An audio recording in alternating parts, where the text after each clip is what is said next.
Guys पिछली कुछ videos में हमने टाइम ट्रैवल के बारे में बात करी थी कि टाइम ट्रैवल करना पॉसिबल है कि नहीं है।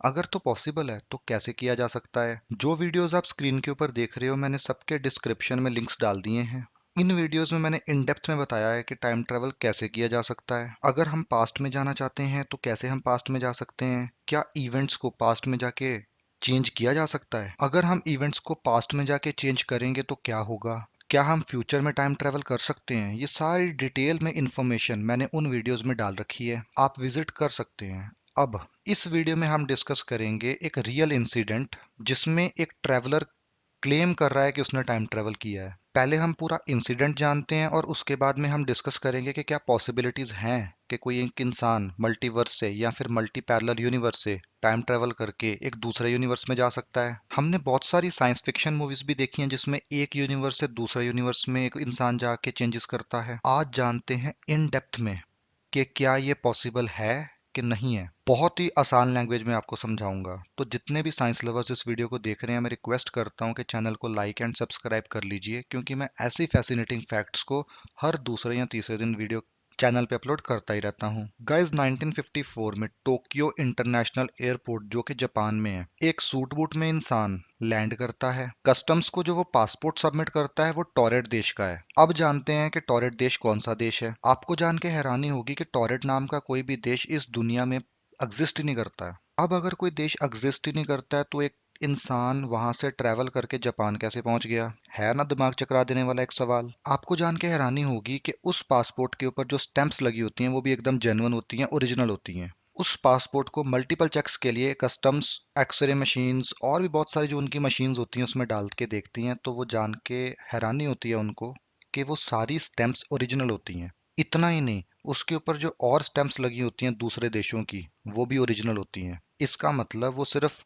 टोक्यो में ही विजिट करने के लिए नहीं आया था, वो पहले भी कई देशों को विजिट कर चुका था। सारे इंसान वहां पे जितने भी कस्टम ऑफिसर्स होते हैं हिल जाते हैं इस चीज को देख के। एक तो इस देश का पूरे धरती के वर्ल्ड मैप के ऊपर नामो निशान ही नहीं है और ऊपर से सारी की सारी स्टैंप्स भी जेन्युइन है। फिर वो स्टैंप्स की इंक चेक करते हैं। आपको जान के हैरानी होगी कि वो इंक भी असली होती है जो एम्बेसीज के बीच में यूज की जाती है। अब ना उस इंसान को गिरफ्तार कर सकते थे ना उस इंसान को डिटेन कर सकते थे। उनको समझ ही नहीं आ रहा था कि हम करें तो करें क्या। ऊपर से वो इंसान अलग अलग किस्म की भाषाएं भी बोलता था, उसको कई भाषाएं आती थी। मतलब कि अगर हम ओवरऑल इसका कंक्लूजन निकालें तो एक बहुत ही पढ़ा लिखा सुलझा हुआ इंसान था। उसके बात करने के ढंग से आप कह सकते हो ऐसा लग ही नहीं रहा था कि वो इंसान झूठ बोल रहा है। वो बहुत काम था, क्वाइट था, कॉन्फिडेंट था, जैसे उसको कुछ फर्क ही नहीं पड़ रहा है इन मल्टीपल चेक्स के ऊपर, क्योंकि वो बताना चाह रहा था कि मैं असली इंसान हूँ, मैं सच्चा इंसान हूँ। अगर वो सच्चा था, अगर उसके पूरे डॉक्यूमेंट्स जेन्युइन थे, तो फिर वो कौन था।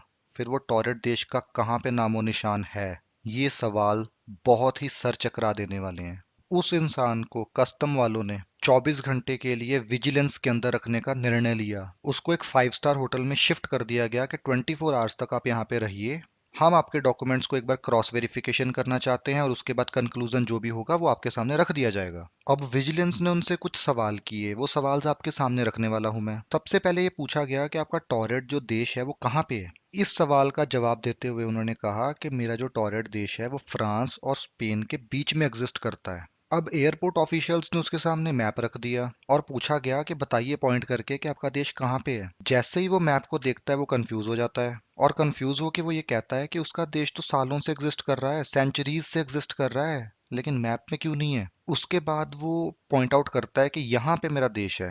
और जिस जगह के ऊपर वो पॉइंट आउट कर रहा था वहां पे एक छोटा सा शहर एग्जिस्ट करता है जिसका नाम है एंडोरा। पर वो एडमेंट शहर के ऊपर अड़ा हुआ था कि ये एडमेंट शहर मतलब एंडोरा शहर नहीं है, वो एक टॉरेड कंट्री है। He was adamant on that. जिस एयरपोर्ट पे वो इंसान आया था, ये न्यूज बहुत जगह के ऊपर फैल चुकी थी इस वक्त तक। जिस होटल में उसको ठहराया गया था उस होटल को बहुत सारी फोर्सेस ने घेर रखा था। 2 पुलिस ऑफिसर्स उसके कमरे के बाहर तैनात थे। आपको जान के हैरानी होगी कि मॉर्निंग में मतलब नेक्स्ट सुबह जब उस इंसान को चेक किया गया तो वहां पे वो था ही नहीं। सिर्फ वो इंसान छोड़िए, जितने भी उसके पास डॉक्यूमेंट्स थे, पासपोर्ट थे, स्टैंप्स थी, सब कुछ गायब हो चुकी थी। वो जितना भी लगेज लेके आया था सब गायब था। अब ये कैसे हो सकता है। क्या पॉसिबिलिटीज हो सकती हैं कि वो गायब हो गया था वहां से।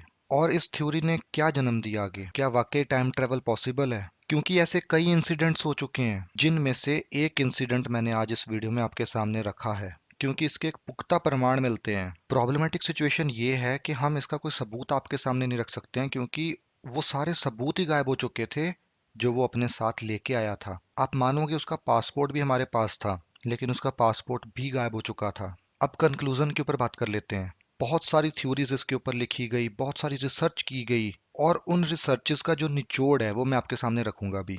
सबसे पहले मैं आपको ये बताना चाहता हूँ कि लोग इसको एक फिक्शनल स्टोरी कहते हैं, लेकिन गाइस ये एक फिक्शनल स्टोरी नहीं है। असली में एक इंसान जो है वो टोक्यो इंटरनेशनल एयरपोर्ट के ऊपर लैंड करता है। लैंड करने के बाद अपने आप को वो टॉरेट का सिटीजन बताता है। सिटीजन बताने के बाद वो ये कहता है कि उसका जो देश है फ्रांस और स्पेन के बीच में एग्जिस्ट करता है। फ्रांस और स्पेन का जब मैप उसको दिखाया जाता है तो वो वहां पे इशारा करता है जहां पे एक एंडोरा नाम का शहर एग्जिस्ट करता है। उस एंडोरा शहर को वो टॉरेट देश बताता है। अब जिन इंसानों ने उसको झेला था वो इंसान अभी भी अपनी बात से 1% भी नहीं मुकरते हैं। अब अगर इतने सारे इंसिडेंट हो जाएं तो ये फिक्शनल स्टोरी तो ना हुई ना यार।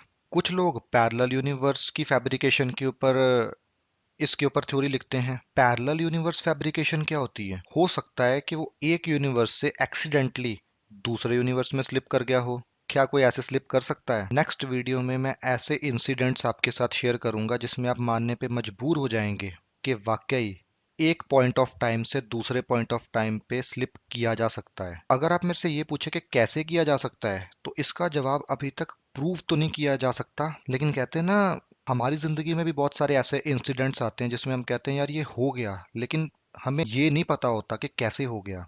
तो एक यूनिवर्स से दूसरे यूनिवर्स में स्लिप होने के कंसेप्ट को हम ये कह सकते हैं कि ऐसा हो गया, लेकिन हम ये नहीं बता सकते कि कैसे हो गया। कोई बात नहीं, धीरे धीरे ये भी पता चल जाएगा कि कैसे होता है। तीसरी थ्योरी इसके ऊपर आई कि हो सकता है कि वो एक मिस इन्फॉर्मेशन दे रहा हो सकता है वो किसी सबूत के साथ छेड़छाड़ कर रहा हो, गलत तरीके से जापान में घुसने की कोशिश कर रहा हो, या कोई स्पाई एजेंसी का बंदा हो। बहुत सारी पॉसिबिलिटीज हो सकती हैं, लेकिन और भी पॉसिबिलिटीज हैं जो मैं आपके साथ शेयर करने जा रहा हूं। लेकिन अगर हम सारी बातों को नज़रअंदाज कर दें, लेकिन एक बात को नज़रअंदाज नहीं किया जा सकता, और वो ये बात है कि वो गायब कैसे हुआ, वो डिसअपियर कैसे हुआ। चलो ये भी मान लेते हैं कि कहीं वो भाग गया होगा, लेकिन जो उसके साथ डॉक्यूमेंट्स थे, जो उसके पास कागज थे, वो कैसे गायब हो गए? जो मैंने थ्योरीज आपको पहले बताई हैं वो हम मान लेते हैं कि किसी आम इंसान की थ्योरी हो सकती है, लेकिन अब कुछ खास इंसानों की थ्योरीज के ऊपर बात करते हैं, मतलब साइंटिस्ट्स की थ्योरीज के ऊपर बात करते हैं। साइंटिस्ट का मानना ये है कि वो एक टाइम डायमेंशन से दूसरे टाइम डायमेंशन तक पहुंच गया होगा।